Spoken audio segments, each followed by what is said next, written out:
Hi friends, welcome to நல்லதொரு வினை channel. நான் என்னோடய கிச்சனில் டெய்லி ஃபாலோ பண்ணக்கூடிய ஒரு சில கிச்சன் டிப்ஸ் எல்லாம் உங்கள் கூட ஷேர் பண்ணிக்க போகிறேன். இது நிறைய பேருக்கு தெரிஞ்சிருக்கும், இருந்தாலும் புதுசாக கல்யாணமானவங்க பிகினர்ஸ்க்கு யூஸ்ஃபுல்லாக இருக்கும் அப்படின்னு ஷேர் பண்ணுறேன். வாங்க இப்போ வீடியோக்குள்ளே போகலாம்.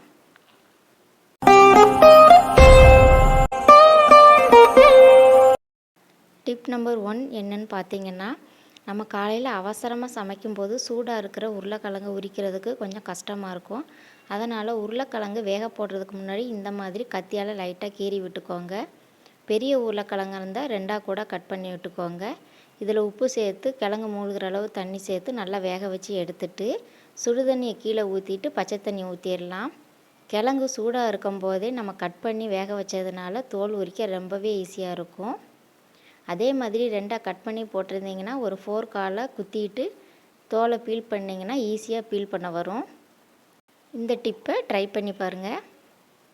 அடுத்ததாக டிப் நம்பர் 2 என்னன்னு பார்த்தீங்கன்னா, நம்ம பொதுவாக பயறு கிழங்கு அதெல்லாம் குக்கரில் வேக வைக்கும்போது இதை வடிகட்டுறதுக்காக ஒரு அரிப்பு தட்டு, அப்படி இல்லைன்னா மூடி வடிக்கிறதுக்காக ஒரு தட்டு யூஸ் பண்ணுவோம். அந்த மாதிரி யூஸ் பண்ணுறதுனால நம்மளுக்கு எக்ஸ்ட்ரா பாத்திரம் தான் விளக்க வேண்டியது இருக்கும். ஸோ அதை கம்மி பண்ணுறதுக்காக நம்ம வேக வச்சுருந்த குக்கரில் கேஸ்கட்டை எடுத்துகிட்டு மறுபடியும் குக்கரை மூடி இந்த மாதிரி வடிச்சிங்கன்னா தண்ணி ஈஸியாக வடிக்க வந்துடும். பாத்திரம் கழுவுற வேலை மிச்சமாகும். அடுத்ததாக டிப் நம்பர் 3 என்னென்னு பார்த்தீங்கன்னா, நம்ம காலையில் அவசரமாக சமைக்கும்போது ஏதாவது திங்ஸ் இல்லைன்னா பயங்கரமாக கோபமாக இருக்கும், டென்ஷன் ஆகும். ஸோ அந்த மாதிரி இல்லாமல் ஈஸியாக சமைக்கிறதுக்காக முந்தின நாளே கிச்சனில் எதெல்லாம் ரீஃபில் பண்ணணுமோ அதெல்லாம் ரீஃபில் பண்ணிக்கோங்க. ஒருவேளை அந்த பாத்திரத்தை கழுவி மறுபடியும் ரீஃபில் பண்ணணும் அப்படின்னாலுமே அதை நல்லா விளக்கி வெயிலில் காய வச்சு ரீஃபில் பண்ணிக்கோங்க. அவசரத்துக்கு யூஸ்ஃபுல்லாக இருக்கும். அடுத்ததாக டிப் நம்பர் 4 என்னென்னு பார்த்தீங்கன்னா, சில பேர் பூரியெல்லாம் பண்ணும்போது அது உப்பெல்லாம் வராது. அப்படியே உப்பெல்லாம் வந்தாலும் அது ரொம்ப நேரம் வரைக்கும் இருக்காது. ஸோ அப்படி இல்லாமல் இருக்கிறதுக்காக நம்ம மாவு பிசையும் போது அதில் கொஞ்சமாக ரவை சேர்த்து கொஞ்சமாக தண்ணி சேர்த்து கொஞ்சம் டைட்டாக பிசைஞ்சிட்டு நாம் பூரி சுட்டு எடுத்தால் பூரி நல்லா புசு புசுன்னு கிறிஸ்பியாக இருக்கும். ட்ரை பண்ணி பாருங்கள். அதே மாதிரி சாஃப்டாகவும் ரொம்ப நேரம் வரையிலையும் அமுங்கி போகாமல் இருக்கும். அடுத்ததாக டிப் நம்பர் 5 என்னன்னு பார்த்தீங்கன்னா, நாம் பூரி செய்யும்போது சப்பாத்தி கல்லில் கொஞ்சமாக கோதுமை மாவை தூவி விட்டுட்டு அப்புறமா மாவை தேய்ச்சி பூரி சுட்டு எடுப்போம். அப்படி செய்கிறதுனால நம்ம பொரிக்கிற எண்ணெயில் அந்த மாவெல்லாம் அப்படியே மிதந்து கருகி ஒரு மாதிரி எண்ணெயே கலங்கலாக மாறிடும். அந்த மாதிரி இல்லாமல் இருக்கிறதுக்காக சப்பாத்தி கல்லில் கொஞ்சமாக எண்ணெய் தடவிட்டு மாவை தேய்ச்சி எண்ணெயில் போட்டு பொரித்து எடுத்தோம்னா அந்த மாதிரி ஆகாது. ரீயூஸ் பண்ணுறதுக்கு முன்னாடி வடிகட்ட வேண்டிய அவசியமும் இருக்காது.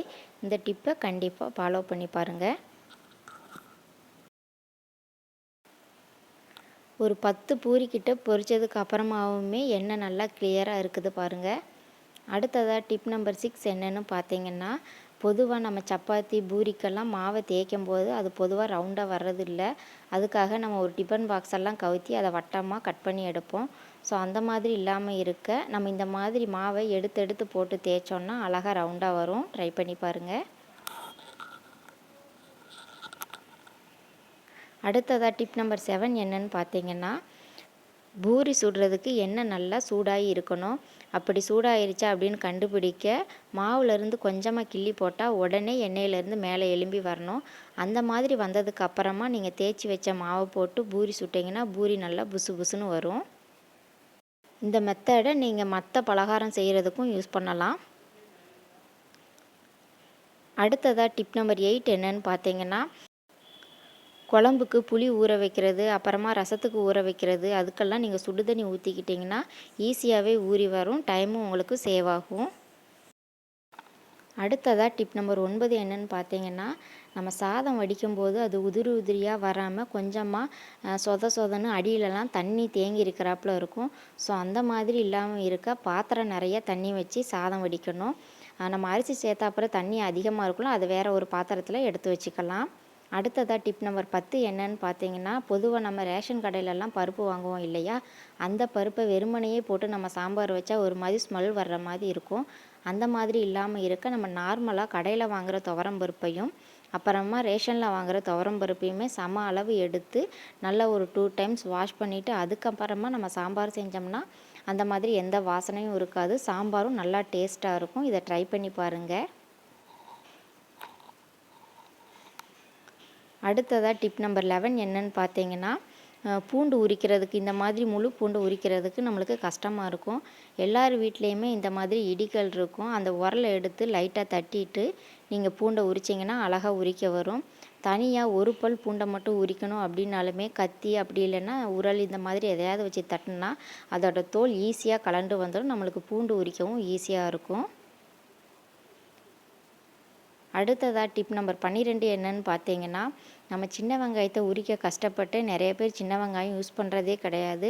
ஆனால் அதில் அவ்வளோ சத்து இருக்குது. நாம் ஃப்ரீயாக இருக்கிற டைமில் இந்த மாதிரி சின்ன வெங்காயத்தை உரித்து டப்பாவில் போட்டு ஃப்ரிட்ஜில் வச்சுக்கலாம். தண்ணியில் போட்டு உரிக்காதீங்க, ஸ்மெல் வரும். அடுத்ததாக டிப் நம்பர் 13 என்னன்னு பார்த்தீங்கன்னா, கத்திரிக்காயெல்லாம் கட் பண்ணி போட்டால் அது சீக்கிரமாகவே கருத்து போயிடும். அந்த மாதிரி கருத்து போகாமல் இருக்க தண்ணியில் கொஞ்சமாக உப்பு போட்டு அப்புறமா நீங்கள் காயை கட் பண்ணி போட்டிங்கன்னா கலர் மாறாமல் அப்படியே இருக்கும். அடுத்ததாக டிப் நம்பர் 14 என்னன்னு பார்த்தீங்கன்னா, நான் என்னோடய விளாக்லலாம் சொல்லியிருப்பேன் முட்டையை சாதத்தில் போட்டு வேக வைக்கிறேன் அப்படின்னு. நீங்களும் அந்த மாதிரி தப்பு பண்ணியிருந்தீங்கன்னா இனிமேல் அதை பண்ணாதீங்க. என்னோடய ஃப்ரெண்டு நம்மளோட வீடியோ பார்த்துட்டு சாதத்தில் முட்டை போட்டு வேக வைக்காத, அப்படி வேக வைக்கும்போது முட்டையிலேருந்து வரக்கூடிய நச்சு கழிவு சாதத்தில் கலந்துரும் அப்படின்னாங்க. தனியாகவே வேக வச்சு எடுத்துக்கோங்க.